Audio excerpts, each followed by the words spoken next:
केला होता. तुम्ही करंट अफेअर ऐकला असेल. इंडस व्हॅलीवर आपण बोलताना ब्रॉन्झ कशापासून बनतं आपण लिहिलो.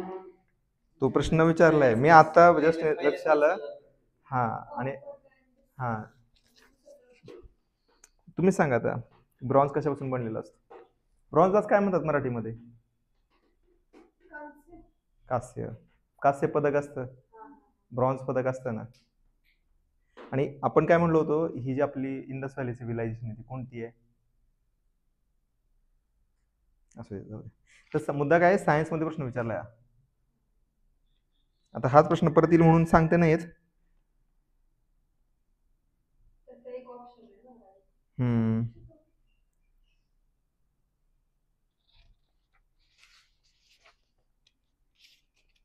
मी पेपर बघितलं म्हटलं अरे खूपच सोपं, खूपच सोपं विचारलं. एवढी अपेक्षा नव्हती. पण ह्याचा काही फायदा नाही आहे, कारण सगळ्यांनाच सोपं जाणार आहे, सगळ्यांनाच चांगले मार्क पडणार आहे लक्षामध्ये. म्हणजे असं नाही की आपल्याला सोपा गेला जास्त मार्क पडणार, म्हणजे असं काही नाही आहे नाही का. शेवटी सिलेक्शन होण्याचा मुद्दा आहे इथे. तर आज काय घ्यायचं आपल्याला? गणित घ्यायचे का दुसरं काय घ्यायचंय? काय सुरू करायचंय? गणित सुरू करायचे चालेल ना, कारण तुम्ही बघा किती वेटेज आहे गणितांना. बेसिकच ना, मग करावं लागेल ना, विदाऊट ते होणारच नाही. तुम्हाला रोज 2 तास 1 तास, कारण एकदाच करायचं हे तुम्हाला. या पुढच्या 2 वर्षामध्ये ना जागा चांगल्या येणार आहेत लक्षामध्ये. आता यांना कसं हे यांच्या नादी लागू नका तुम्ही, यांच्याकडे वेळ आहे लक्षात. तुम्हाला तुमच्याच बरोबर जे कॉम्पिटिशन आहे ना त्यांच्या नादी लागायचं असते. हे टाइमपास करा, ह्यांच्याकडे 2 वर्ष अजून टाइमपास करायला लक्षामध्ये.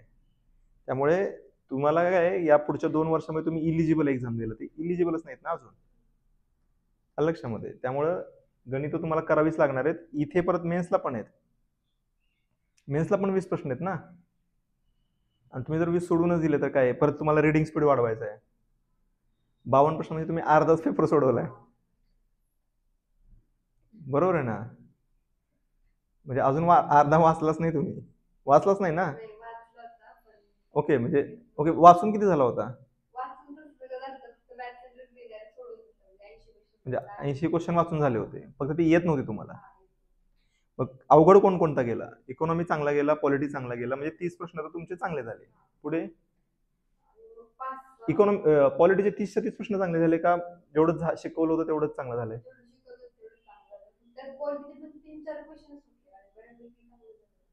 3-4 क्वेश्चन सुटले, ते चांगलं नाही. पॉलिटीमध्ये आउट ऑफ यायला पाहिजे. म्हणजे पेपर असा होता की तुम्हाला एखाद दुसरा प्रश्नच जायला स्कोप होता, नाहीतर पूर्ण मार्क्स यायला पाहिजे होते. सेम इकॉनॉमीमध्ये सुद्धा 13 प्रश्न तरी यायला पाहिजे होते, 12 ते 13. सो ते 2 झाले. त्यानंतर तुम्हाला जॉग्राफी कसा गेला? झालेलंच नाही ना. तुम्ही काय करा, जॉग्राफीला सौदींचं पुस्तक आहे, कोणतं? सौदी घेतलंय का? आता सौदीची 2 बुक्स आहेत. एक आहे प्राकृतिक भूगोल आणि दुसरं आहे महाराष्ट्राचा भूगोल. तर महाराष्ट्राचं एक छोटं पुस्तक आहे आणि प्राकृतिक भूगोल आहे मोठे. ठीक आहे. आता तुम्ही जर फक्त कंबाईनचाच विचार करत असाल, फक्त कंबाईन, तर तुम्हाला हे पुस्तक गरजेचं आहे. जर तुम्हाला रायटिंग करायचंय मेन्समध्ये एमपीएससीच्या, तर तुम्हाला मग हे पण गरजेचं आहे. सो हे 2 पुस्तक गरजेचे आहेत. त्याचबरोबर 12वीचं एनसीआरटीचं तिचं बुक्स जॉग्राफीचं गरजेचं आहे. सो ते पण एकदा वाचून घ्या. 12वीचं ते प्रिलिम्ससाठी पण चांगलं आहे तुम्हाला आणि मेन्ससाठी पण चांगलं आहे लक्षात. सो हे 3 सोर्सेस जॉग्राफीसाठी करून ठेवा. फक्त कंबाईन करणार असेल तर सौदीचं महाराष्ट्राचा भूगोल तुमच्यासाठी इनफ आहे. इतिहास कसा गेला होता?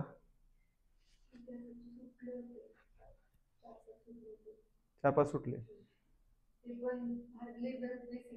तुमचं तर इतिहासामध्येच झालं होतं ना. हा, हे 10च प्रश्न आहेत, म्हणजे 50% सुटले तुम्हाला, बरोबर ना. चांगले सुटलेत ना. हम्म, हम्म, हम्म. ते होम रूल वगैरे सुटलं असेल, प्रार्थना समाजचं सुटलं असेल.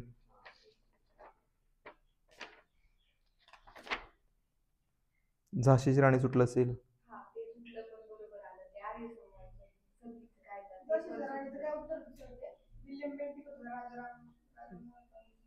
कोणतं कोणतं? झाशीची राणीचं युरोज.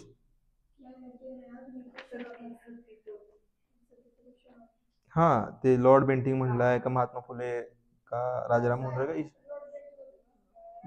I don't know. मला वाटतं लॉर्ड बेंटिंगच असेल. हा, नाही नाही नाही नाही, बंद लक्षात घ्या, त्यांनी बंद नाही केलेली, सरकारने बंद केली. त्यावेळेस सरकार कोणाचं होतं? बेंटिंग होता, बेंटिंगनं बंद केलेली आहे. राजाराम मोहन रॉयनी त्यासाठी पाठपुरावा केलेला होता की ही प्रथा बंद झाली पाहिजे. म्हणजे काय बंद झाली म्हणजे काय? सतीप्रथा बंद झाली म्हणजे काय झालं? ह्याचा अर्थ त्यानंतर सती गेले नाही असा होतो का? मग काय अर्थ होतो त्याचा?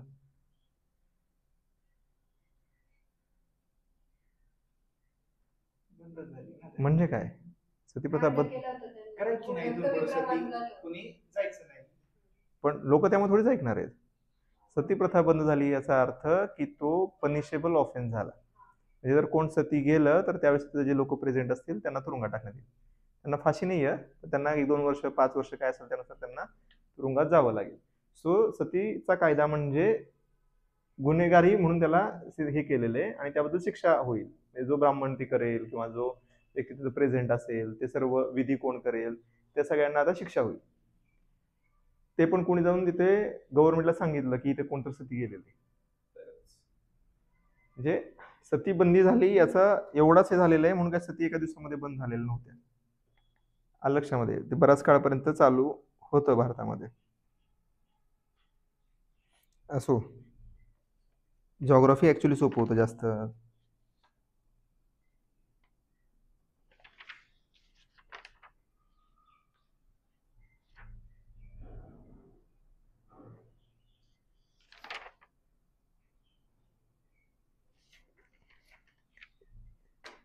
सो प्रश्न तर चांगले आहेत.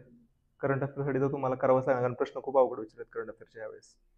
म्हणजे कुणी जर असं फक्त नाही का कुणाची स्थापना झाली किंवा हा दिवशी काय महत्वाचं होतं किंवा कुणाची नियुक्ती झाली, काही काही चॅनल तर फक्त नियुक्त्यावरतीच त्यांचे करंट अफेअर चालले, तर ते ह्यावेळेस काहीच कामाचं नाही आलेलं. तर तुम्हाला त्यांनी थोडं ट्रेंड 15 एक्झाम मध्ये एखादा क्वेश्चन, हा एखाद दुसरा प्रश्न. सो थोडं काय झालंय त्यांनी आवाका वाढवलेलं आहे. सो करंट अफेअर थोडं डिटेल तुम्हाला पण तुमच्या बाजूने करावं लागणार आहे. म्हणजे फक्त आपण जे करंट, माझं तर म्हणणे तुम्ही रोज काही न्यूजपेपर वाचायला नाही पाहिजे. क्लासेस वगैरे जे तुम्हाला देतात किंवा जे करंट अफेअर कव्हर करणारे आहेत त्यांना तुम्ही फॉलो करा, कारण पूर्ण न्यूजपेपर कुठे वाचत बसणार आहे. सो तुमचं एक मॅगझिन आहे ते तुम्ही कोणतंही मॅगझिन घ्या, बरेच अवेलेबल आहेत, कोणतेही करा, पण तुम्हाला थोडं डिटेल बघावं लागेल ज्या प्रकारे करंट अफेअर विचारलं ते. आणि त्यानंतर आहे ते अंकगणित, जे की इररिप्लेसेबल आहे. सायन्स पण इररिप्लेसेबल आहे. सायन्स आणि अंकगणित 35 मार्क आहेत आणि ते तुम्ही जर सोडवणारच नाहीये, मी तुम्हाला म्हणतो की 55चा कट ऑफ लागेल असं मला वाटतंय, कदाचित जास्त पण लागू शकतो. तर तुम्हाला 65 मार्क जर सोडवणार आहे तुम्ही, त्यापैकी तुम्हाला 55 मार्क पाडायचे आहेत, म्हणजे ते पण कट ऑफ म्हणजे शेवटचा आहे. कट ऑफ हा शेवटचा मुलगा असतो, लक्षात ठेवा. लक्षामध्ये त्याच्यावरती बरेच जण असतात. सो 65 तर तुम्ही सोडवणारच आहे, अंकगणित सोडवणार नाही, सायन्स सोडवणार नाही, मग कसं काय सिलेक्शन होणार आहे फिल्म्समध्ये? अवघड परिस्थिती आहे. पेपर वाचून होणार नाही, कारण अंक तुम्ही गणित सोडवायला तुम्हाला वेळ लागणार ना.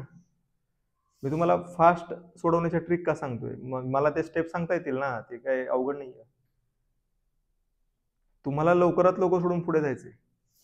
तुमचा जेवढा वेळ वाचणार आहे तेवढं जास्त गणित. आता जर कुठल्या मुलांनी 20 प्रश्न बरोबर सोडवले असते तर त्याचं किती सोपं काम झालेलं आहे प्रिलिम्समध्ये, आणि तो मेन्समध्ये पण चान्सेस वाढलेत, कारण त्याचं मेन्सला पण 20 प्रश्न आहेत लक्षामध्ये. सो खूप चान्सेस आहे. तुम्ही जर हे 2 विषय चांगले गेले ना, सायन्स आणि हे, आणि आता जर वेटेज बघितलं तर जॉग्राफी आणि हिस्ट्रीचं थोडं कमी झालं एक प्रकारे, 10-10 प्रश्नच केलंय, पण पॉलिटी आणि इकॉनॉमीचं वाढलं. 15 प्रश्न केले. आता आपण एकदा बोलता बोलता पण आउटसाइड टॉपिक म्हणून फॉरेक्स ट्रेडिंग विषयी बोललो होतो की फॉरेक्स ट्रेडिंग इलिगल आहे वगैरे. तो प्रश्न त्यांनी विचारलाय की जे ऑनलाईन प्लॅटफॉर्म, मी मला ते सांगितलं होतं की हे ऑनलाईन प्लॅटफॉर्म आहे ते लीगल नाही आहेत, आणि त्यांनी तो प्रश्न विचारलेला आहे कारण ते अवतीभोवती चाललेलं आहे. आता तुम्हाला फोन लावल्यावर तुम्हाला काय मेसेज हे तर कॉलर टून येते बघा, फ्रॉड पासून सावध राहा वगैरे, अशी कॉलर टून येते ना तुम्हाला, कुणाचा फोन आला वगैरे. आता भविष्यात याच्यावरती पण प्रश्न येऊ शकतो, कारण या प्रमाणात खूप फ्रॉड आता सध्या चालू आहे. म्हणून त्यांनी एवढ्या मोठ्या प्रमाणामध्ये ऍडव्हर्टाईज केलेली. तुम्ही कुठेही बघा, आता गेल्या काही दिवसामध्ये 30 कॉलर टून आहे सगळ्यांना. सो अवेअरनेस, आजूबाजूच्या गोष्टींचा अवेअरनेस, यासाठी ही गोष्ट महत्वाची आहे. आता जर तुम्हाला आता परत 2 महिन्यानंतर एक्झाम आहे तुमची, सेम पॅटर्न असेल, पॅटर्न सेम असेल, तुम्हाला जर काय पाहिजे असेल ना प्रिलिम्स मध्ये यश वगैरे, तर तुम्हाला अंकगणित, पॉलिटी, इकॉनॉमी आता इररिप्लेसेबल झालेले आहे. का म्हणतो मी हे 3 विषय? कारण करंट अफेअर्स सगळ्यांनाच अवघड गेलं असणार आहे. तिथे एक मार्क म्हणजे तुमच्यासाठी खूप मोठा ऍडव्हान्टेज झाला. पण जे तर सगळे मार्क घेत आहेत ते म्हणजे पॉलिटी आणि इकॉनॉमी, तिथे मागं पडून तुम्हाला चालणारच नाही. करंट अफेअर 15 मार्क ते अवघड झाले, ठीक आहे. 15 मार्क सायन्स आहे, तिथे पण खूप मुलांना मार्क पडतील याची गॅरंटी नसते. राहिलं काय मग अंकगणित निम्मे मुलं जे आर्ट्स कॉमर्स आहे ते म्हणतात आम्हाला अंकगणित करायचंच नाही, आणि ते करणार नाही म्हणजे डायरेक्ट ते बाहेर पडणार आहेत. कारण ज्यांनी अंकगणित केलं त्यांना डायरेक्ट 20 प्रश्नांचा ऍडव्हान्टेज आहे, आणि इथे तुम्हाला शुअर नाहीये ना, तिथे शुअर उत्तर आहे तुमचं, सुटलं म्हणजे उत्तर बरोबर आहे, आलं लक्षामध्ये. आणि 20-25 टॉपिक आहेत जे तुम्ही केले की त्यातलेच प्रश्न पडणार आहेत, 20 ते 25, आणि त्यामध्ये काही ट्रिक्स आहेत उत्तर काढण्यासाठी. जसं काल आपण बघितलं की किलोमीटर पर अवरचं मीटर पर सेकंद करताना आपण काय करतो, 5/18 ने मल्टिप्लाय करतो. म्हणजे तुम्हाला कोणत्याही गोष्टीचं किलोमीटर पर अवर असेल वेग, त्याला जर तुम्हाला मीटर पर सेकंद मध्ये कन्वर्ट करायचं असेल तर त्या वेगाला 5/18 न मल्टिप्लाय करायचं, तुम्हाला मीटर पर सेकंद मध्ये मिळणार आहे. आता हे तुम्हाला किती सोपं होऊन जाणार आहे कॅल्क्युलेशनच्या केसमध्ये. सपोज 90 किलोमीटर पर अवर असेल तर 90 गुणिले 5/18, 18 पंचे 90, 5 5 25, 25 मीटर पर सेकंद तुम्ही ओरली काढू शकता, आलं लक्षामध्ये. सो तुम्हाला एकंदरीत आता ह्यावेळेस एक प्रश्न विचारला होता, काल आपण तो घेतला इथे ट्रेनचा घेतला आपण काल प्रश्न, जो प्रश्न पडलेला होता किती सोपा होता तो,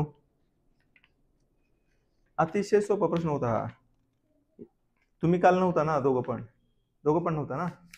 तर हा प्रश्न होता, ताशी 80 किमी वेगाने जाणारी 700 मीटर लांबीची एक आगगाडी एक प्लॅटफॉर्म 72 सेकंदामध्ये ओलांडते, तर प्लॅटफॉर्मची लांबी किती? सोडवा बरं,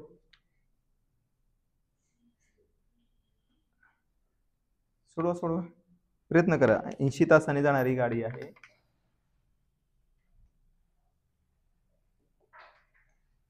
कारण मला असं वाटतं की तुम्ही जर तुम्हाला ग्रुप बी आणि ग्रुप सी वरती मेहनत करायची आहे तर तुम्हाला अंकगणित, बुद्धिमत्ता, सायन्स, पॉलिटी, इकॉनॉमी खूप चांगलं करायचं, त्याशिवाय अशक्य आहे प्रिलिम्स पास होणं. मेन्सची दूरची गोष्ट आहे, प्रिलिम्स पास होणं अवघड आहे. लक्षात प्रश्न आहे, ताशी 80 किमी वेगाने जाणारी 700 मीटर लांबीची एक आगगाडी एक प्लॅटफॉर्म 72 सेकंदात ओलांडते, तर प्लॅटफॉर्मची लांबी किती? नाही, हा प्रश्न नव्हता ना कालचा, आपण दुसरा गेला होता, 2 प्रश्न विचारलेत. अरे वा, नाही एकच घेतला होता आपण. म्हणजे काल जो टॉपिक घेतला तेव्हा 2 प्रश्न विचारले. दुसरा प्रश्न काल दुसरा घेतला होता तो 54 किमी पर तास वेगाने धावणारी ट्रेन 9 सेकंद, 2 प्रश्न विचारले आगगाडीवरती. नाही एकच घेतला होता आपण, 54 किमी पर तास वेगाने धावणारी ट्रेन 9 सेकंदात एक टेलिग्राफ पोल ओलांडते, ट्रेनची लांबी शोधा. 54 किमी पर तास वेगाने धावणारी ट्रेन 9 सेकंदात एक टेलिग्राफ पोल ओलांडते, तर ट्रेनची लांबी शोधा, असा प्रश्न होता. दुसरा प्रश्न,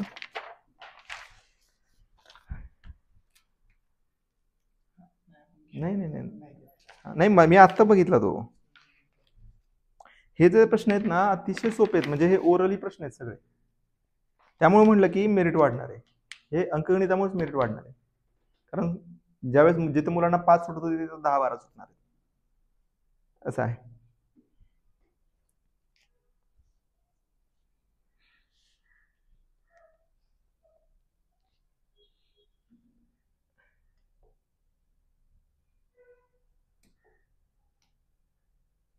त्याला नवीन करायचं ना, हे ना नवीनला.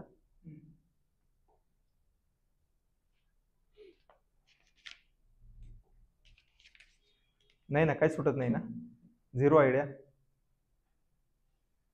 मग काल लेक्चर करायला पाहिजे होतं तुम्ही. हां, रेकॉर्डिंग पण करायला पाहिजे होतं. रेकॉर्डवरती करायचं होतं.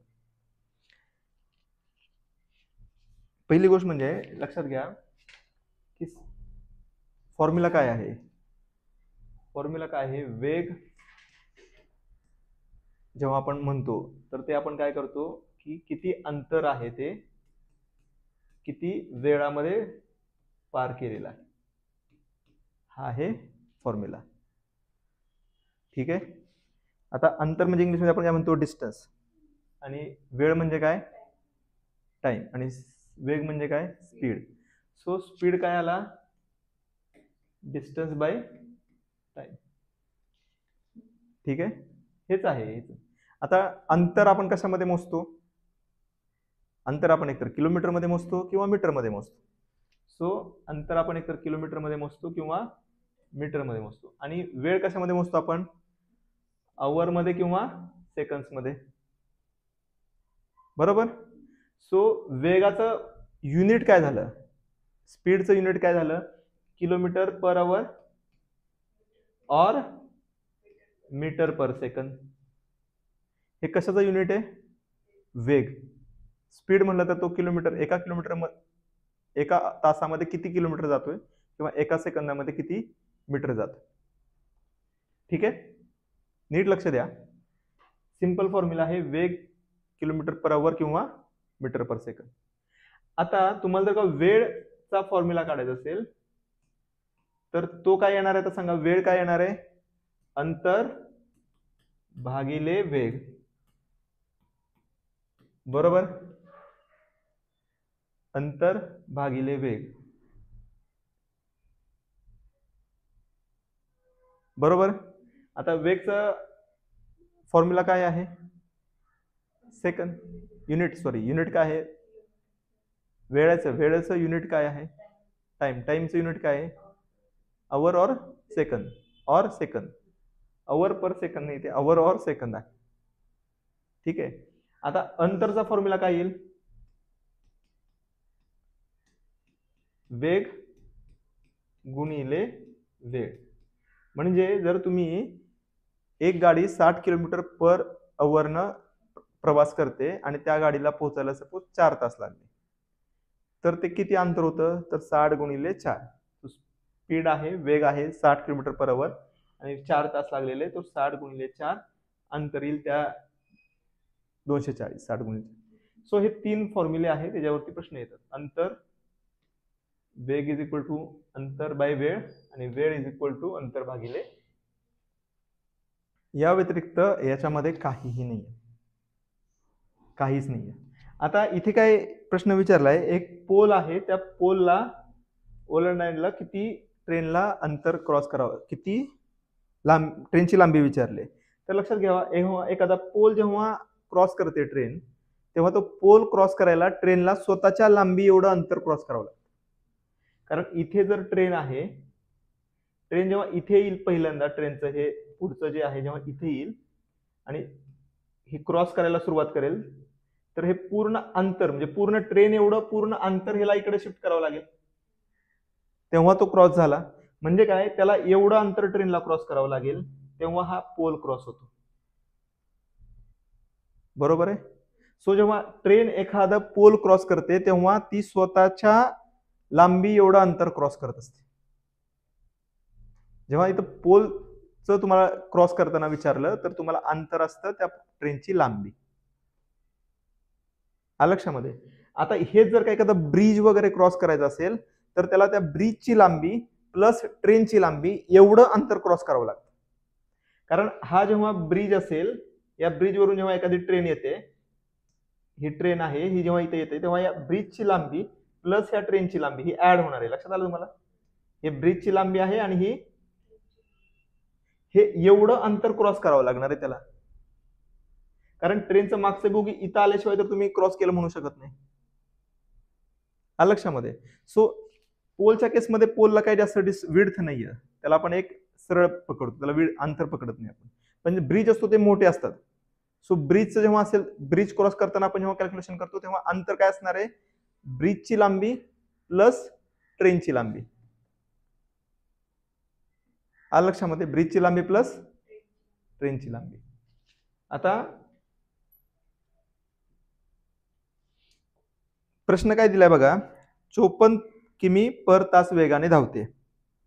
आता मी काय तुम्हाला सांगितलं की किलोमीटर पर अवरला जर मीटर पर सेकंद मध्ये कन्वर्ट करायचं असेल तर काय करायचं? 5/18 न मल्टिप्लाय करायचं. किती येतं हे?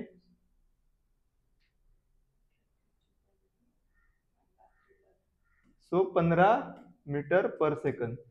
सो ही जी ट्रेन आहे ती 15 मीटर पर सेकंदने ट्रॅव्हल करते. आता ह्या ट्रेनला 9 सेकंद लागतात टेलिग्राफ तो पूल क्रॉस करायला.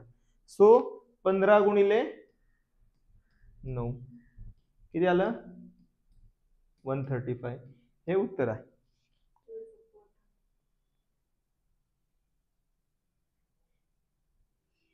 ट्रेनचा स्पीड काय आहे? 15 मीटर पर सेकंद. क्रॉस करायला 9 सेकंद लागतात. म्हणजे अंतर किती आहे? वेग गुणिले वेळ आलं अंतर. काय होतं या प्रश्नामध्ये? आता आपण 5/18 का करतो? आपण 5/18 मल्टिप्लाय का करतो? तर आता सपोज आपण एखादा म्हणूया की हिथंच उदाहरण घेऊया, 54 किलोमीटर पर आवर हे युनिट आहे. आपल्याला ह्याला मीटर पर सेकंद मध्ये कन्वर्ट करायचंय. तर 1 किलोमीटर याला 54 गुणिले 1 करूया आणि डिवाइडेड बाय 1. 1 किलोमीटर आणि 1 आवर आहे. सो 1 किलोमीटरला याला आपण बाजूलाच ठेवूया. आता 1 किलोमीटर म्हणजेच किती मीटर? 1000. शुअर? 1 किलोमीटर म्हणजे किती मीटर? शुअर ना?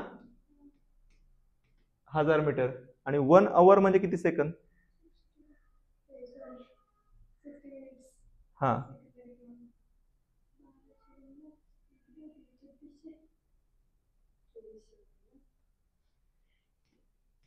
1 hour is equal to 60 second, 60 minute. आणि 61 मिनिट म्हणजे किती आहे? 60 सेकंद. सो म्हणजे किती? 60 इंटू 60 सेकंद. किती झाले? सो लक्षात ठेवा, 1 तास म्हणजे किती सेकंद? 3600. हे आहे मीटर, हे आहे सेकंद. 2 आपण 5 दुने 10, नाही 2 पंचे 10 आणि 2 न 18. 5/18 आलं का? इथे 54 आणि ब्रॅकेट मध्ये काय आलं इथं? 5/18. इथं मल्टिप्लिकेशनचं साइन आहे बघा. सो आता हे झालेलं आहे मीटर पर सेकंद मध्ये कन्वर्ट. सो इथे काय केलं आपण? किलोमीटर पर आवरला मीटर पर सेकंद मध्ये कन्वर्ट करताना आपण 5/18 न मल्टिप्लाय करतो. म्हणजेच मीटर पर सेकंदचं hour per metre, kilometre per hour मध्ये करायचं असेल तर तुम्हाला उलट 18/5 ने मल्टिप्लाय करावं लागेल. सो किलोमीटर पर आवरचं रूपांतर तुम्हाला मीटर पर सेकंद मध्ये करताना 5/18 न मल्टिप्लाय करावं लागतं. ठीक आहे? पण मीटर पर सेकंदला तुम्हाला जेव्हा कन्वर्ट करायचं असेल किलोमीटर पर आवर मध्ये तर तुम्हाला ह्याच्या उलट करावं लागेल. म्हणजे किती? 18/5 न मल्टिप्लाय करावं लागेल. करेक्ट आहे?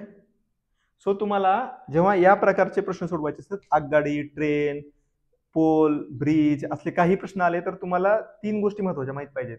एक म्हणजे वेग म्हणजे अंतर भागिले वेळ, म्हणजेच त्यावरूनच अंतर इज इक्वल टू वेग इंटू वेळ, आणि वेळ म्हणजे अंतर भागिले वेग. हे तीन गोष्टी तुम्हाला माहिती पाहिजे. जे एकच माहित पाहिजे त्याच्यावरून बाकीच्या गोष्टी तुम्हाला समजणार आहे. आणि महत्वाची गोष्ट आहे, वेग ही तुम्हाला मेन फॉर्म्युला माहिती आहे. वेग म्हणजे अंतर भागिले वेळ.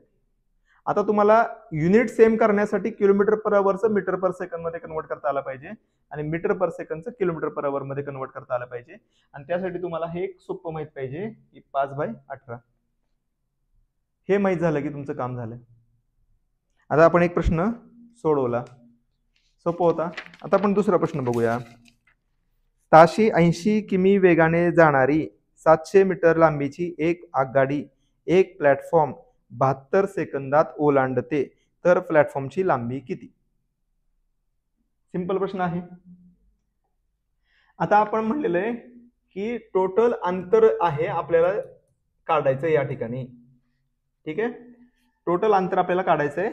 त्यामध्ये टोटल अंतर या केसमध्ये काय असणार आहे, तर रेल्वेची लांबी प्लस प्लॅटफॉर्मची लांबी, बरोबर, ची लांबी, बरोबर. आता गिवन काय आहे सांगा मला. पहिलं काय दिलंय, वेग दिलाय 80 पर आवर. दुसरं काय दिलेलं आहे, 72 सेकंदात टाइम दिलेला आहे. किती दिलाय, सेकंद. आणि तिसरं काय दिलंय, रेल्वेची लांबी दिली, रेल्वेची लांबी. आता आपल्याला लक्षात घ्या, आपल्याकडे अंतरचा फॉर्म्युला आहे. अंतर इज इक्वल टू वेग इंटू वेळ, बरोबर. हा या ठिकाणी हा एक झाला आणि हा आपला दुसरा आहे, बरोबर. आता वेग किती आहे, 80 किलोमीटर पर आवर म्हणजेच, आणि वेळ किती दिलाय, सो 18 चोक 72, 80 गुणिले 5 गुणिले 4 किती आले,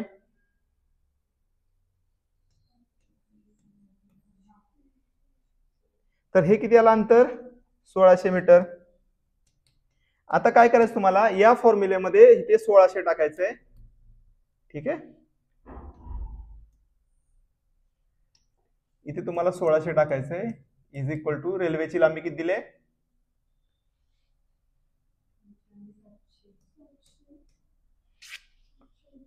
700 मीटर दिले.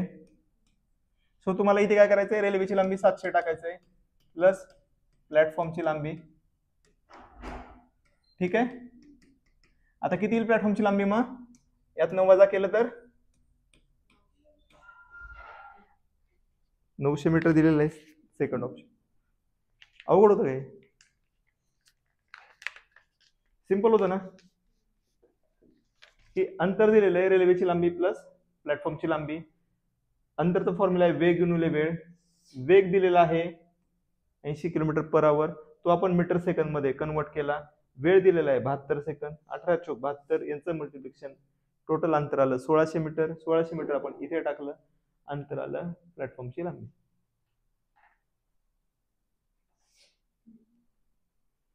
अवघड आहे, 2 प्रश्न होते यावेळेस. हे ओरली उत्तर होतं, ओरली. कारण तुम्हाला 80 गुणिले 5/18 गुणिले 72 करायचं होतं. डायरेक्ट 1600 ओरली आलं असतं, तुम्हाला पेन पण टेकवावं लागलं नसतं कॅल्क्युलेशन साठी. आलं लक्षामध्ये.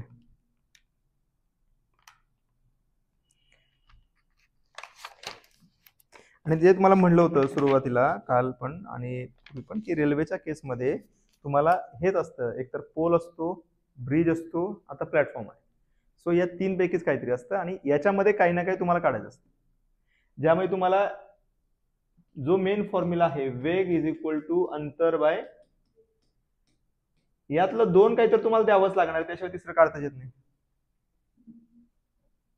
ते देण्याची पद्धत वेगवेगळी असेल, पण तुम्हाला ह्यातल्या कुठल्या तरी 2 गोष्टी द्यावे लागणार आहेत. तुमचा प्रश्न सुटणार आहे. सो हे प्रश्न बऱ्याच जणांना सुटले असणार आहेत, लक्षात घ्या. आणि ते तुमच्या डायरेक्ट 2 मार्क पुढे आहेत. आलं लक्षामध्ये. आणि असे बरेच प्रश्न आहेत. आता एक इथे हा एक प्रश्न बघा, हा प्रश्न बघा, हा त्याचं उत्तर सांगा किती आहे. हा तुम्ही बघा, त्यांना पण दाखवा. तो प्रश्नाचं उत्तर किती आहे, सोडवा बघ. कारण हे काही दिवसापूर्वी आपण एक्झामच्या आधीच आपण हा विषय घेतला होता.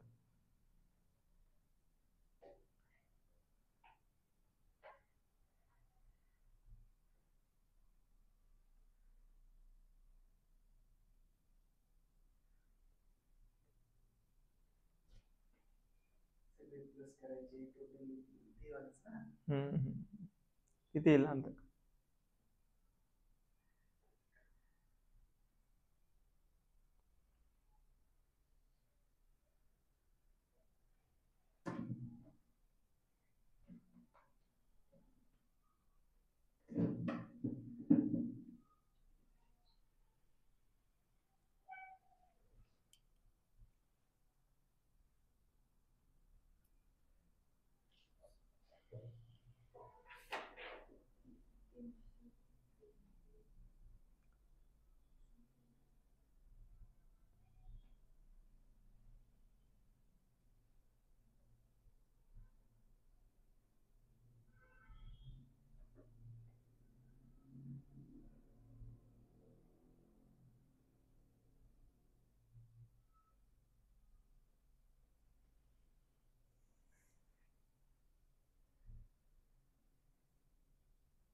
समजला का प्रश्न?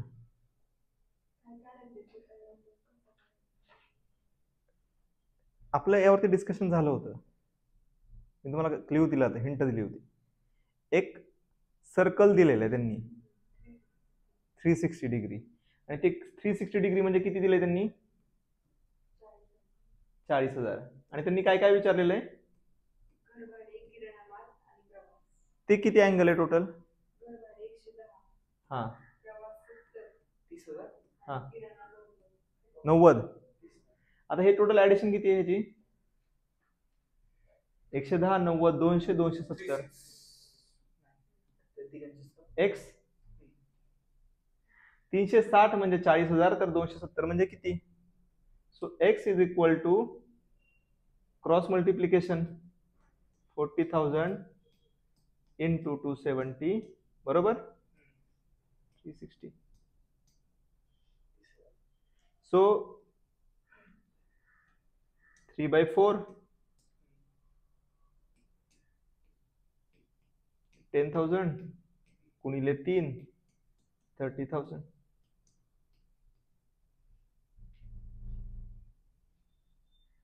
काय अवघड आहे? चौथीच्या स्कॉलरशिपचं गणित आहे.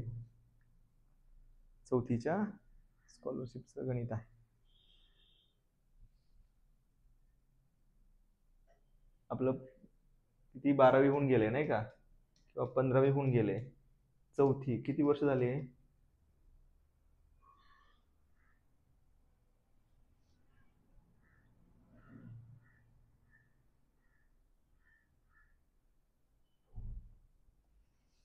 किती वर्ष झाले सांगा? लक्षामध्ये काय म्हणायचंय मला ते, की चौथीचं स्कॉलरशिप विसरलोय आपण.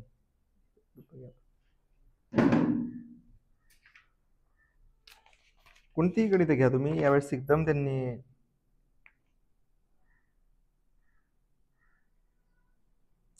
आता हे बघा, त्यांनी 18 मीटर आणि 12 मीटर रुंद असलेल्या जागा व्यापण्यासाठी 30 सेंटीमीटर चौरस बाजू असलेल्या चौरस आकृती किती फरशा लागतील असा प्रश्न विचारला. आता 1 मीटर म्हणजे किती सेंटीमीटर? काल मी तुम्हाला ते लिहून दिलं होतं नाही का, मिली सेंटी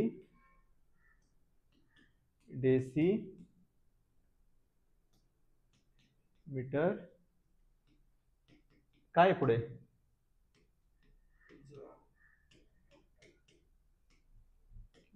जनरली आपल्याला मिली, सेंटी, डेसिमीटर, लिटर आणि ग्रॅम, ठीक आहे. म्हणजे मिलीमीटर, मिलीलिटर, मिलीग्रॅम, किलोमीटर, किलोलिटर आणि किलोग्रॅम. लक्षामध्ये. मग तुम्हाला हे करायचं कसं आहे, सपोज तुम्हाला मीटरला इथे 1 ठेवलं, तो 1 लिटर म्हणजे 1000 ml. आता तुम्हाला जर का 1 मीटर ह्या केसमध्ये मीटरचं सेंटीमध्ये कन्वर्ट करायचंय, सो मीटर 100. सो इथे काय दिलेलं आहे, 18 मीटर लांब आहे, सो 1800 मीटर. आणि रुंदी किती आहे, 1200. आता तुम्हाला काय करायचंय, किती लागेल. आता हे जर तुम्ही एरिया काढला, किती आला हा एरिया,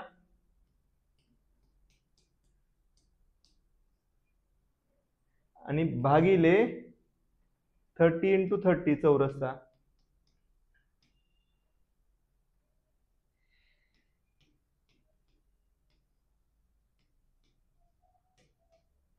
बरोबर झालं, या 2400 उत्तर आहे. सो मोठ्या आयताचा एरिया डिवायडेड बाय छोट्या ह्याचा एरिया किती झालं उत्तर. काय अवघड काय यामध्ये, तुम्हाला हे माहित पाहिजे की 1 सेंटीमीटर म्हणजे किती, नाही का, 1 मीटर म्हणजे किती सेंटीमीटर वगैरे. आणि हे पण अगेन चौथीचं स्कॉलरशिप तिथे आहे, किलोमीटरचे किती मीटर, नाही का, लिटरचे किती ग्रॅम वगैरे सगळं, नाही का. आता हे जनरल तुम्हाला लिक्विडसाठी, हे तुम्हाला डिस्टन्ससाठी, हे तुम्हाला वजनासाठी. लिक्विडसाठी लिटर, वजनासाठी ग्रॅम आणि डिस्टन्ससाठी. बाकी हे त्याला लागणारे जे प्रिफिक्स आहेत, प्रिफिक्स आणि सफिक्स मध्ये काय फरक आहे, आधी असते. सो प्रिफिक्स म्हणजे एखाद्या शब्दाच्या,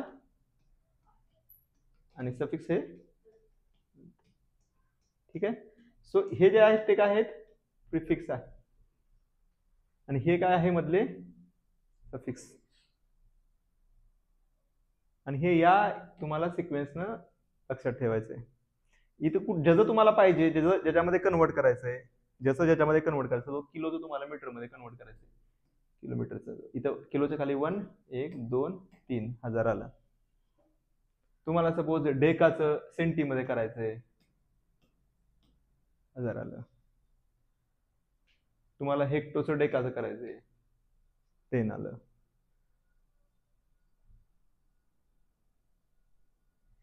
लक्षात. आता तुम्हाला डेकाचं हेक्टो करायचं तर तुम्हाला 10 न मल्टिप्लाय पाहिजे, डिवाइड करायचं. इकडून इकडे करताना डिवाइड, इकडून इकडे करताना मल्टिप्लाय. एवढं सोपं आहे. आणि त्यावरती हा प्रश्न सुटत होता. अवघड होता का प्रश्न?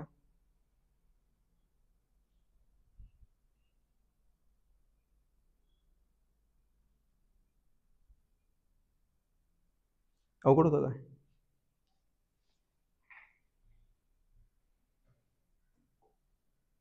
लिहिताय का तुम्ही?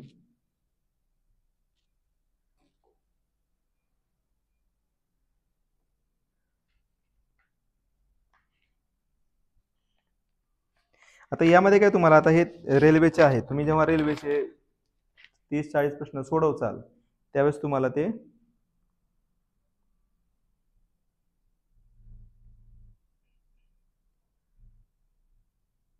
आता एक सरासरीचा पण प्रश्न सोडवला, आपण सरासरी बघितलं होतं. एक प्रश्न लिहून घ्या. 5 वर्षापूर्वी रेखा व नेहाचे सरासरी वय 34 वर्षे होते.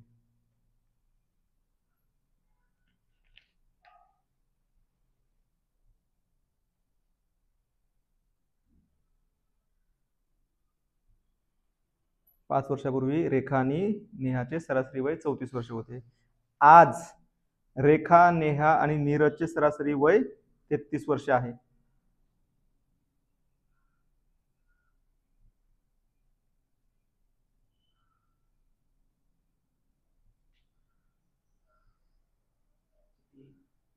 हम्म 33 वर्षे. आज रेखा, नेहा आणि नीरजचे सरासरी वय 33 वर्ष आहे. 10 वर्षानंतर नीरजचे वय किती असेल? हा प्रश्न आहे. 10 वर्षानंतर नीरजचे वय किती असेल? एकदम सोपा प्रश्न आहे बघा.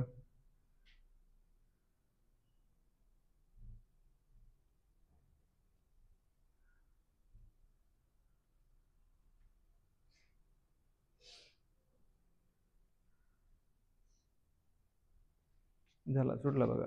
ओरल प्रश्न आहे. सोडवा सोडवा.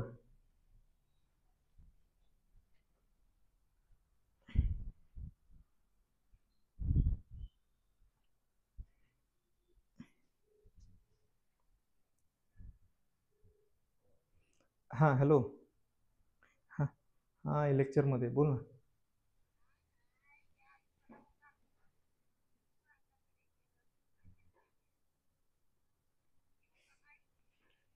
ये ना, काय प्रॉब्लेम आहे. या या या या या. हा नाही नाही ते नाही नाही, ती मागतो खायला मागतो पण खात नाही. द्यायला पाहिजे द्यायला पाहिजे द्यायला पाहिजे. हां हां हां. मग ये उद्या तू. हां या. बंड्या अडीना तिथं कसं चालतंय की. मग मी वाटलं तर सोडेन तुला. हं? नाही नाही नाही, इथंच ये हडपसरलाच. कारण त्याच्याबरोबर वेळ घालव ना बाळावर. हं? हं. चालते चालते. ठीक, ठेवू मग.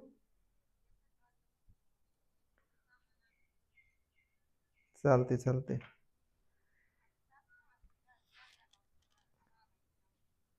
बरं बरं बरं.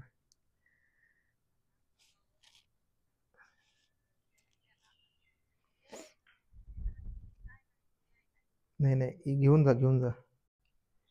चालेल चालेल, ठेवू का मग. चालेल, ठीक.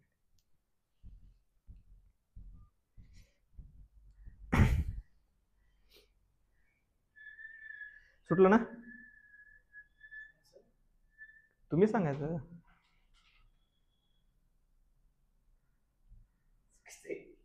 किती किती प्रश्न? ऑप्शन नाही, ऑप्शन गणित गणित ऑप्शन काय असते?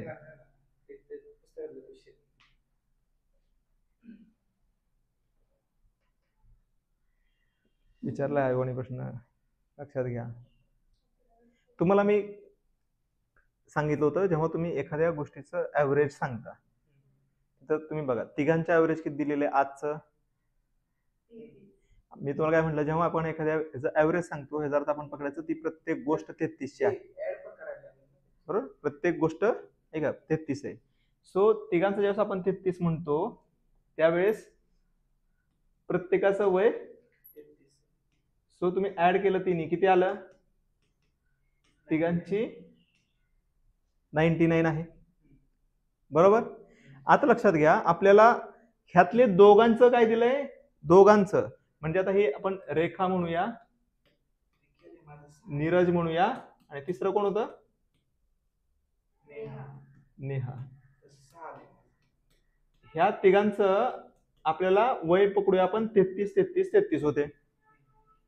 ठीक आहे. आत्ता आत्ता सो टोटल किती वय त्यांचं? 99. 5 वर्षापूर्वी रेखा आणि नेहा यांचं ऍव्हरेज किती होतं? 34 वर्ष होतं. म्हणजे 5 वर्षापूर्वी त्या प्रत्येकाचं वय आपण किती पकडायचं? 34. सो दोघांचं मिळून वय किती झालं? 34 प्लस 34,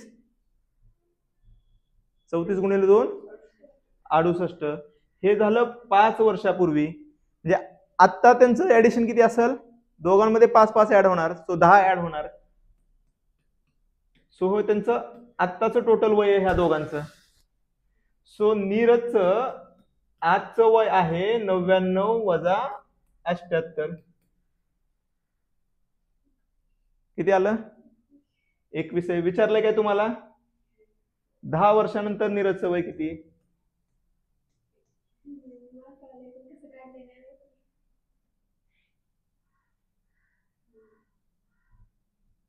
आलं लक्षामध्ये?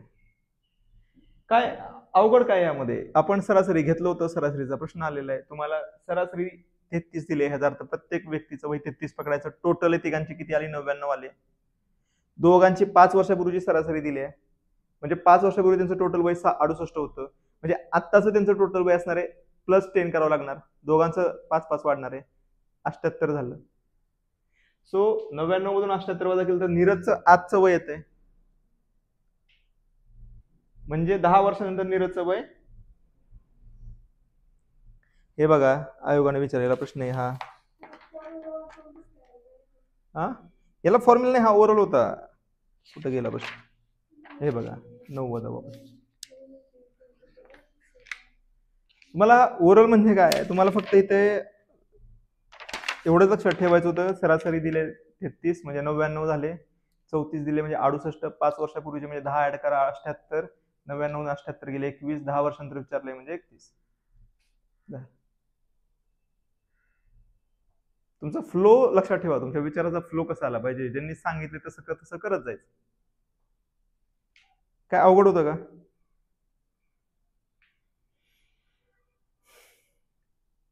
काय अवघड होतं सांगा? ते 3 6 11. हा, फर्स्ट स्टेप बघा. पहिलं स्टेप काय होतं?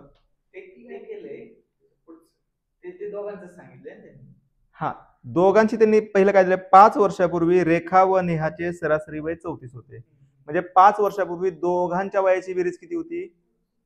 68. 5 वर्षापूर्वी दोघांच्या वयाची बेरीज होती 68, म्हणजे आज त्या दोघांची बेरीज किती असणार आहे? कारण दोघांचं 5-5 ने वाढणार, म्हणजे 10 ने वाढणार आहे, 78 होणार आहे. सो आज रेहा आणि नेहाचं आजच्या वयाची बेरीज आहे 78 वर्षे. आजच्या वयाची बेरीज आहे 78 वर्षे, आणि या तिघांच्या वयाची बेरीज आजची आहे 99 वर्षे. सो शिल्लक कोण राहिला? नीरज राहिला. सो नीरजचं आजचं वय म्हणजे यांच्या वयाची बेरीज जी की 78 आहे आणि 99 मधून ते वजा करा, ते नीरजचं आजचं वय आलं. आलं लक्षामध्ये?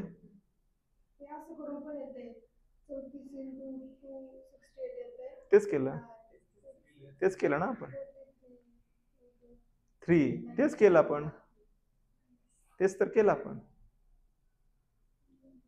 आलं लक्षामध्ये? आता तुमच्या केसमध्ये कसं झालंय, ते तुमचं 31 का आलं? तुम्ही 99 वजा 68 केलेले. सपोज इथे प्रश्न 4 वर्षापूर्वीचा असता किंवा वेगळा असता, किंवा त्यांनी 10 वर्षाच्या ऐवजी 15 वर्षानंतर नीरजचं वय विचारलं असतं, तरी तुमचं उत्तर 31च आलं असतं. प्रॉब्लेम काय? 5 वर्षापूर्वी दोघांचं वय विचारलंय, 5 वर्षापूर्वीची सरासरी दिले, आणि 10 वर्षानंतरचं वय विचारलंय. 5 5 10 तिथं आपण ऍड करणार आहे, आणि इथे पण 10 ऍड करणार आहे, म्हणून तुम्हाला ते बरोबर आलं तुमचं. त्याला म्हणतात लकीली बरोबर येईल. आलं लक्षामध्ये? समजतंय? बंद घड्याळ सुद्धा ना दिवसातून 2दा बरोबर टाइम दाखवतं, म्हणून ते चालू घड्याळ नसते. आलं लक्षामध्ये? बंद घड्याळ सुद्धा 2दा बरोबर येतं. समजतंय? त्यामुळं तुम्हाला हे एकदम बेसिक प्रश्न आहेत, एकदम बेसिक, आणि ते विचारलेलं आहे. कालचं ते 3 6 11 पण एकदम बेसिक होता. सोडवलाय का हा प्रश्न? विचारला होता काल. सांगा बरे पुढे काय येते.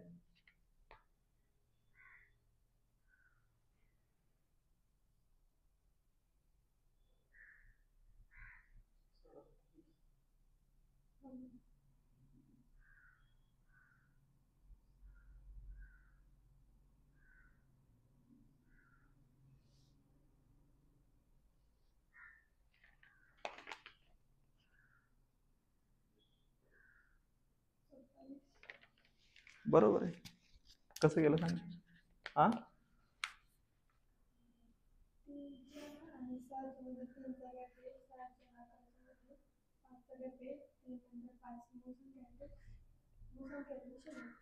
तुम्हाला फक्त गॅप करायचं आहे.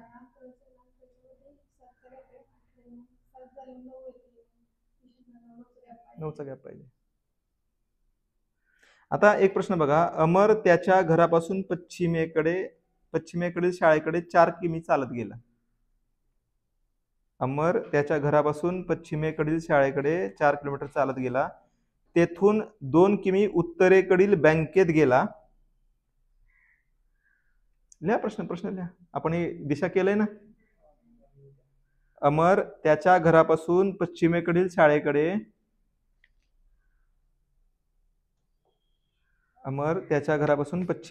शाळेकडे 4 किमी चालत गेला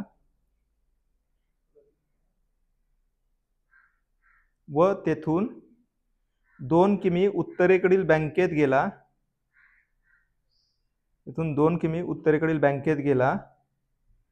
व बँकेतून पैसे घेतल्यानंतर अमर पूर्वेकडे 4 किमी अंतरावर असलेल्या भरतच्या घरी गेला.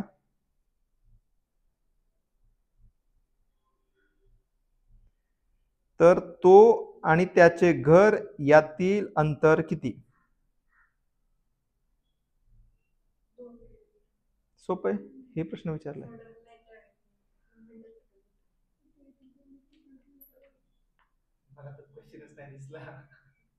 मी तेच तर म्हणतोय प्रश्न अतिशय सोपे आहे. तुम्हाला हा वाचला असता तरी सुटला असता, काहीच अवघड नव्हतं. तुम्ही सोडवला ना आता.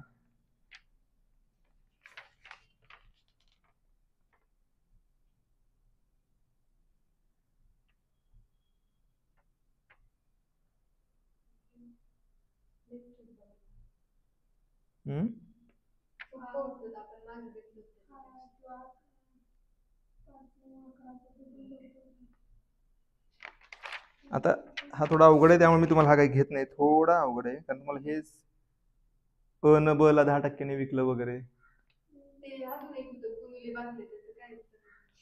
उत्तराचं काय करायचंय तुम्हाला? ते सुटतंय काय महत्वाचं आहे? येतं का? कुठे गुणिले भागिले?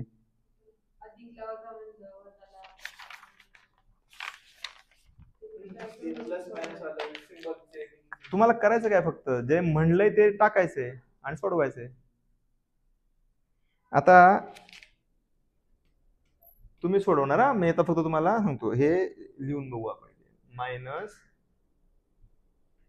प्लस 10 गुणिले 5 भागिले 5 इक्वल्स 0. त्यांनी काय सांगितलंय? प्लस म्हणजे मायनस, म्हणजे इथे काय करणार तुम्ही? हे गेलं, इथं मायनस येणार. खाली लिहूया आपण बरोबर वाला, नाही का? प्लस म्हणजे मायनस, मायनस म्हणजे गुणिले, भागिले म्हणजे प्लस, आणि गुणिले म्हणजे भागिले. म्हणजे आता काय येणार आहे? 15 गुणिले 3 मायनस 10 भागिले 5 प्लस 5.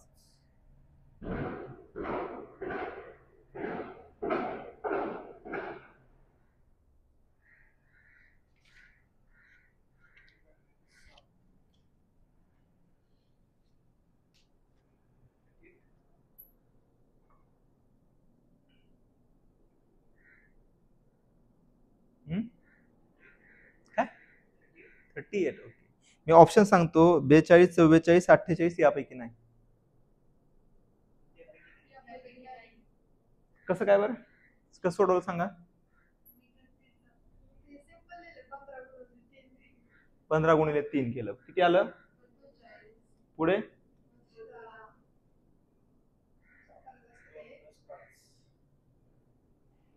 पहिल्यांदा हे मल्टिप्लिकेशन करायचं, हे भागाकार करायचं असतो.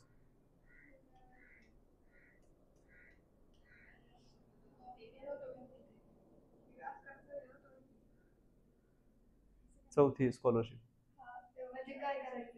पहिल्यांदा तुम्हाला भागाकार करायचा आहे. हा, पहिल्यांदा भागाकार करायचा असतो, गुणाकार, नंतर प्लस मायनस, मायनस प्लस जे काय असेल. तर यात तुम्हाला पहिल्यांदा हे करावं लागणार आहे. रिझन लक्षात घ्या, सिंपल गोष्ट आहे. आता कसं तुम्हाला बेसिक माहित नाही, त्यामुळे मी जे चिन्हांचा अर्थ सांगणार तो पोहोचवू कसा, हा प्रश्न आहे माझ्यासाठी. लक्षात घ्या, एखाद्या जेव्हा तुम्ही भागाकार म्हणता तेव्हा ते काही वेगळं नाहीये, तो 10चाच एक अंग आहे. गुणाकार आणि भागाकार ही चिकटलेली गोष्ट आहे, लक्षात ठेवा. नाही समजलं? तो एकच नंबर आहे अख्खा. गुणाकारच्या इकडचा आणि इकडचा. प्लस आणि मायनस कोणत्याही याच्यामध्ये मॅथ्स मध्ये दोन बेसिक फंक्शन असतात. एक असतं तुम्ही ऍड करता, नीट बेसिक मॅथमॅटिक्स मध्ये जावं तुम्ही. ते जे अवडंबर निर्माण केलं ते डोक्यातून काढून टाका. तर तुम्ही केलेलंच नाही काय, जे केले ते रॉंग इमॅजिनेशन केलेली आहे की गणित म्हणजे काय. भारतातल्या लोकांनी तर गणितामध्ये एकदम स्ट्रॉंग असलंच पाहिजे, कारण आपण झिरो इन्व्हेंट केलंय. लक्षात घ्या, आपलं मॅथमॅटिकल ब्रेन हे जगापेक्षा खूप चांगलं आहे. जगामध्ये मॅथमॅटिक्स मध्ये दोन बेसिक फंक्शन आहेत सगळ्यात सुरुवातीला. एक तर तुम्ही गोष्टी ऍड करता किंवा वजा करता, म्हणजे बेरीज करता किंवा वजा करता. आता ही ते आपण हे गोष्टी 3 पेन घेतलेले आहेत. ठीक आहे, आपण काय केलं, 1 2 3, बरोबर आहे. आता ही प्रोसेस आपण काय केली, 1 + 1 + 1 केली.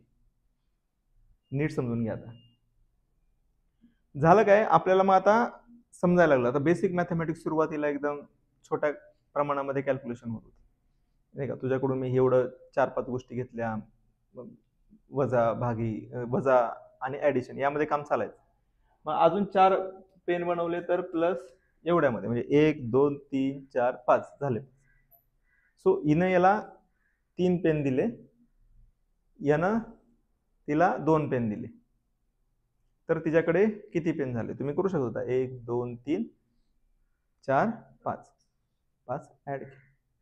आता जेव्हा कॅल्क्युलेशन कॉम्प्लेक्स होत गेले, जेव्हा जास्त प्रमाणामध्ये देण्यात आलं, त्यावेळेस काय झालं, याला सोपं करणं गरजेचं पडलं.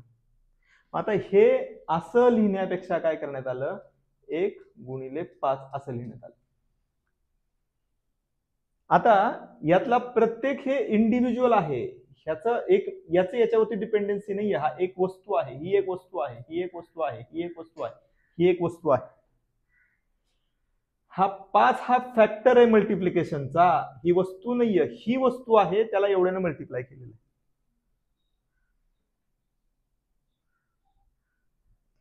So this is basic unit. इथं या ठिकाणी ही पेन ही एक युनिट आहे, दिस इज 1 पेन, आणि त्याला हा फॅक्टर आहे 5, मल्टिप्लिकेशन फॅक्टर आहे, आपण मल्टिप्लिकेशन केलेलं आहे 5. म्हणजे काय, ती वस्तू 5 वेळा आहे. एकदा लेक्चर मध्ये मी बोलताना तुम्हाला म्हटलं होतं व्हॉट इज झिरो, तुम्हाला टाइमपास नाही काय बोलतो. झिरो म्हणजे काय, झिरो म्हणजे नथिंग आहे का. आज तुम्ही बघितलं सगळीकडे झिरो इज नथिंग, नथिंग काही नसणं म्हणजे झिरो आहे. मग मी तुम्हाला उदाहरण दिलं होतं त्यावेळेस की तुमच्याकडे काहीच नाहीये, झिरो आहे, तुम्ही एकदम म्हणजे 1 रुपया नाहीये अशी परिस्थिती तुमच्याकडे. जे रस्त्यावरचा एखादा भिकारी घ्या, रस्त्यावरचा भिकारी घ्या, त्याची प्रॉपर्टी झिरो आहे, काहीच नाही त्याकडे. करेक्ट, काहीच नाहीये. आता दुसऱ्या ठिकाणी आपण अंबानी उदाहरण घेऊया. अंबानीची प्रॉपर्टी आहे 5 लाख कोटीची, आणि अंबानीवरती कर्ज पण आहे 5 लाख कोटीचं. सो 5 लाख कोटी आहेत आणि कर्ज पण 5 लाख कोटी आहे. 5 लाखात 5 लाख वजा केले किती झाले. मग तो अंबानी आणि रस्त्यावरचा भिकारीची सेम प्रॉपर्टी आहे. मुद्दा समजतो तुम्हाला. ज्यावेळेस झिरो म्हणजे तुम्ही नथिंग म्हणता ना, तेव्हा तुम्ही अंबानीला भिकाऱ्याबरोबर कम्पेअर करता.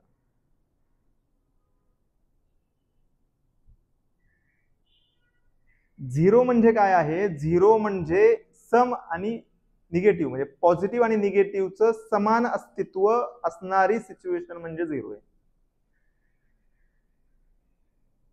लक्षामध्ये. So zero is like minus infinity आणि प्लस इन्फिनिटी एकत्र असणं आहे. झिरो हा कोणताही नंबर असू शकतो, कोणताही नंबर अजून करू शकतो. म्हणजे त्यावेळेस मी उदाहरण दिलं होतं की ते +-5. आता तुम्हाला शिकवलं असेल की मायनस मायनस प्लस असतं, केलं पाठ तुम्ही, बरोबर ना. आता लक्षात घ्या, 1 - -5 असं तुम्हाला केलं, तुम्हाला म्हणलं की ह्याला मायनस मायनस प्लस करा आणि 6 करा. मायनस करणं म्हणजे काय हे समजून घ्या. ऍड करणं म्हणजे काय, त्यामध्ये मिळवणं. मायनस करणं म्हणजे काय, त्यातून काढून घेणं. तुमच्याकडे 10 लिटर दूध आहे, हिनं तुमच्या त्यातले 5 लिटर दूध काढून घेतलेले, तुमच्याकडे किती राहिले? तर काढून घेतलेले. आता एकामधून -5 काढून घ्यायचंय म्हणजे वजा करायचं. वजा करणं म्हणजे काढून घेणं. आलं लक्षामध्ये? सो -5 आहे, जेव्हा आपण -5 काढून घेतो तेव्हा शिल्लक उरतो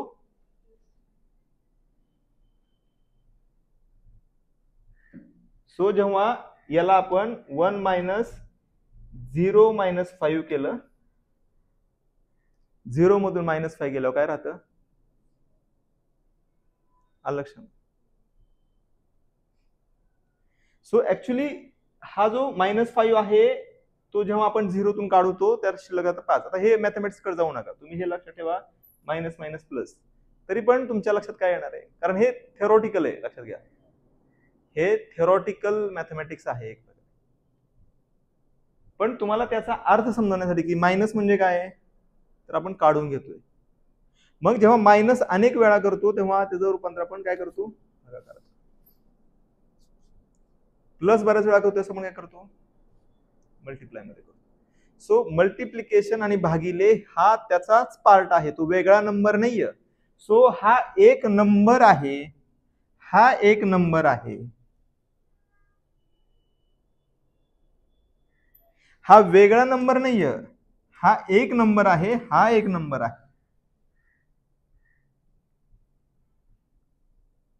15 गुणिले 3 असा कोणता नंबर नाहीये किंवा 15 वेगळा नंबर 3 वेगळा नंबर नाही. 15 गुणिले 3 हा एकत्रित एक नंबर आहे. आणि 10 भागिले 5 10 वेगळा नंबर 5 वेगळा नंबर नाही, तर 10 भागिले 5 म्हणजे 2 हा नंबर त्यांनी 10 भागिले 5 असा दाखवलेला आहे. समजतंय का? लक्षामध्ये. सो जेव्हा मल्टिप्लिकेशन मध्ये किंवा भागिले मध्ये जर एखादा नंबर असेल तर तो ऍक्च्युली एकच नंबर असतो. तो वेगळा 10 5 2 असा काही नंबर असतो, तो वेगळा नसतो. समजतंय का? असं चाललंय. समजतंय का? सो प्लस मायनस वगैरे तुमचं झालेलं आहे. आय थिंक आता तुम्हाला काही प्रश्न सुटायला प्रॉब्लेम येणार नाही.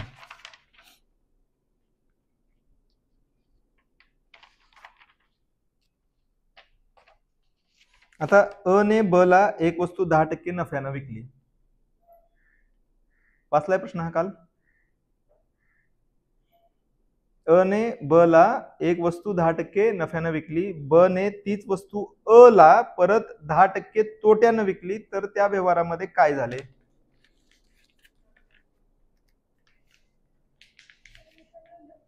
ए ने बी ला काही पॉपकॉर्न विकले, सपोज 10% प्रॉफिट मध्ये, इकडे इकडे -10 लॉस मध्ये विकले. ठीक आहे, म्हणजे -10 म्हणजे लॉस, मायनस इज लॉस, हे +10%, हे -10%. तर ह्या एकंदरीत व्यवहारामध्ये काय झालं असं त्यांनी प्रश्न विचारलेला आहे.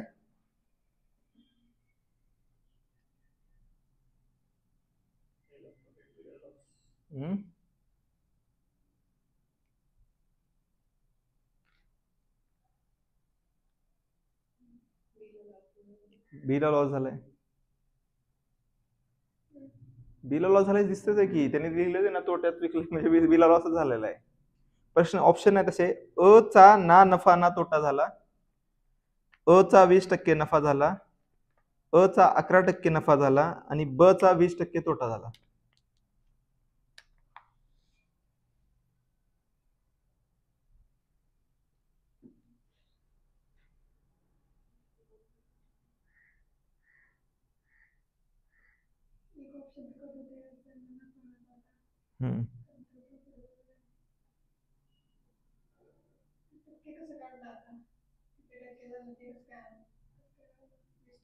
आता सपोज याने एक 100 ला वस्तू घेतली, 10% नफ्याने विकली, म्हणजे याला किती रुपये फायदा झाला? आता यानं याला ती 10% तोट्यानं विकली, म्हणजे किती रुपयाला विकली? ह्याचे 10% किती आहे? म्हणजे ह्याने कितीला विकली? 99 रुपयाला विकली, तेव्हा ह्याला 10% तोटा होणार आहे. सो याला इथे पण 1 रुपये प्रॉफिट झाला. टोटल किती रुपये प्रॉफिट झाला? 11%. काय अवघड होतं का? हा पण त्यांनी प्रश्न विचारला, हा पण ओरल होता. जेवढे प्रश्न विचारलेत ना हे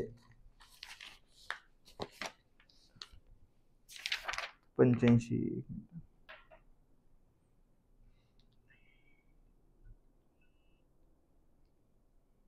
आणखी एक प्रश्न बघा तुम्ही अंकगणिताचा. 3.49 square minus 0.51 square divided by 3.49 minus 0.51 equals question. सोडवलं हे? सोडवा मग आता. येतं सोडवता? येत नाही सोडवता का?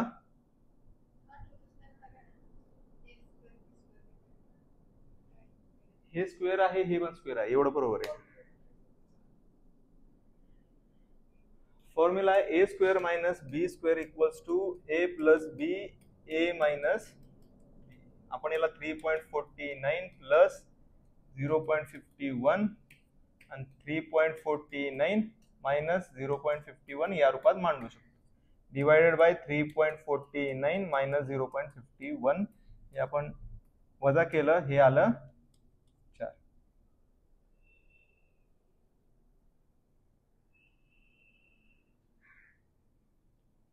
काहीच करायचं नव्हतं इथे.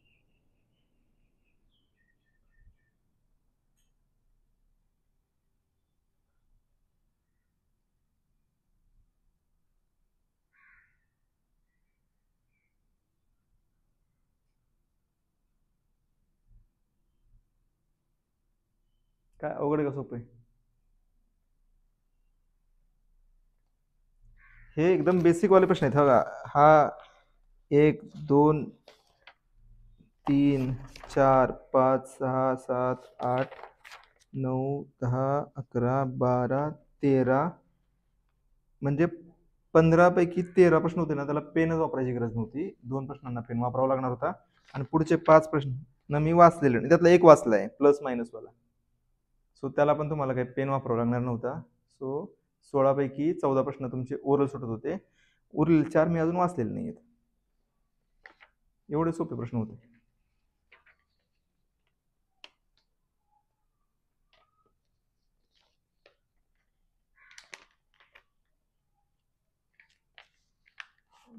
सांगा कसं आहे, सोपं आहे, अवघड आहे, काय चाललंय?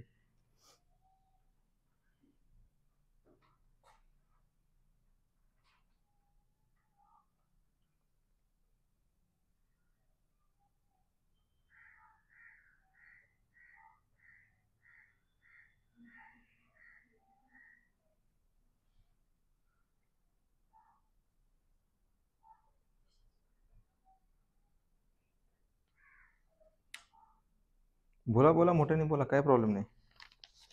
वेळ झाला आपला पण. म्हणजे तुम्ही बघा, हे खूपच सोपा पेपर आहे आणि यामुळे कदाचित मुलींनी पण चांगला अभ्यास केला तरी मेरिट वाढेल. मुलींचं दरवेळेस आम्ही म्हणतो 10 मार्क कमी पडतात, 10 मार्क कमी असेल तरी पण सिलेक्शन होतं.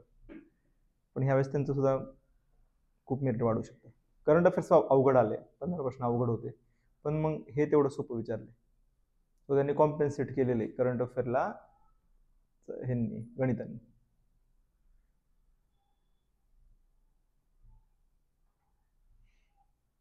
तुम्हाला एक प्रश्न आता हा तुम्ही सोडवून आणा घरी. समीरने एकूण 360 रुपयाला काही सफरचंद खरेदी केले. तुमच्याकडे प्रश्न पेपर आहे ना घरी, तर हा सफरचंदवाला प्रश्न सोडवा. ठीक आहे ना? कोणता? सफरचंदवाला सोडवा. 360 ला काही सफरचंद खरेदी केले. जर त्यांना प्रत्येक सफरचंदावर 3 रुपयाची सूट मिळाली असती तर 25% अधिक सफरचंद खरेदी करू शकला असता. तर समीरने मुळात किती सफरचंद खरेदी केली?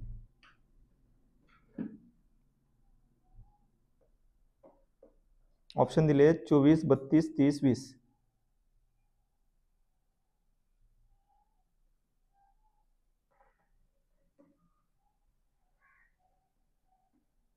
ठीक आहे.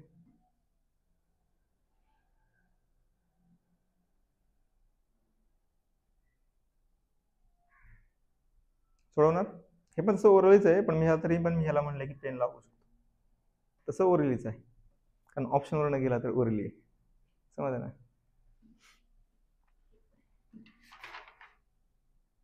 आता हे तुम्हाला सेम असाच पॅटर्न तुम्हाला येणाऱ्या पुढच्या एक्झाम मध्ये पण दिसेल. माझं तुम्ही पहा, तुम्हाला मॅथ्स किती चांगलं करावं लागेल. हे त्रिकोण किती आहे वगैरे हे एकदम सोपे प्रश्न असतात, सगळ्यात शेवटी सोडवायचे, कारण मोजत बसायला वेळ घालवायचा नाही. बरेच 3 प्रश्न पुढे सोडून होतात त्यामध्ये. रोहन रामूचा मुलगा आहे वगैरे असे प्रश्न विचारलेत. सर्वात जास्त गुण कोणी मिळवले?